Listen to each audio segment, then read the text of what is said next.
শীতের দীর্ঘ নিস্তব্ধতার পর প্রকৃতির বুক জুড়ে যেন নতুন এক সুর। বসন্তের হালকা হাওয়ায় গাছে গাছে জেগে উঠেছে আমের মুকুল। এই মুকুলই জানিয়ে দেয় সময় এসে গেছে ফলের রাজার আগমনের। ছোট ছোট হলুদ আবাব ফুলের গুচ্ছ যেন প্রকৃতির নীরব কবিতা। মুকুলের এই ঘ্রাণ ভরে তোলে পুরো আমবাগান। দেশের আমের রাজধানী বলে পরিচিত রাজশাহীতে এখন গাছে গাছে মুকুলের উৎসব।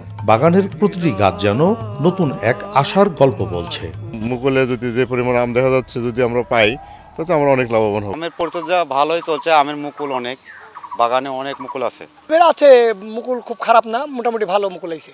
এই মুকুলেই কৃষকের স্বপ্ন, মুকুলেই লুকিয়ে থাকে বছরের পরিশ্রম আর ভবিষ্যতের আশা। তাই এখন কৃষকের চোখে একটাই স্বপ্ন, মুকুল যেন ঠিকঠাক থাকে আর বাগান ভরে ওঠে সোনালী ফসলে। কুয়াশা নাই, সেহেতু এখন পর্যন্ত আল্লাহ ভালো রেখেছে। আর সামনে এই 15-20টা দিন যদি কোনো বৃষ্টি না হয় তাহলে আমের জন্য। কৃষিবিদরা বলছেন এই স্বপ্নের পথ একেবারে সোজা নয়। ঝড়, বৃষ্টি কিংবা পোকামাকড় যে কোনো সময় আঘাত হানতে পারে মুকুলের উপর।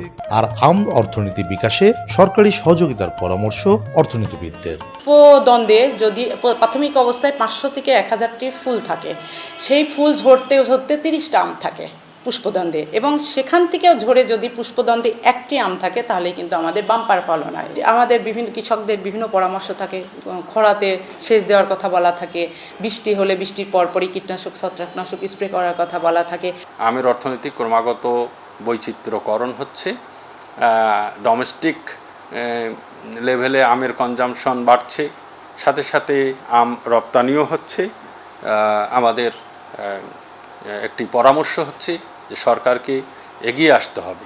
আজ যে মুকুল দুলছে বসন্তের হাওয়ায়, কয়েক মাস পর সেই মুকুলই রূপ নেবে রসালো আমে। তাই এখন আম বাগানে শুধু মুকুল নয়, ভেসে বেড়াচ্ছে কৃষকের স্বপ্ন। একটা ভালো মৌসুমের আশা, একটা ভালো ফলনের প্রত্যাশা। কাজী শাহেদ, দেশ টিভি, রাজশাহী।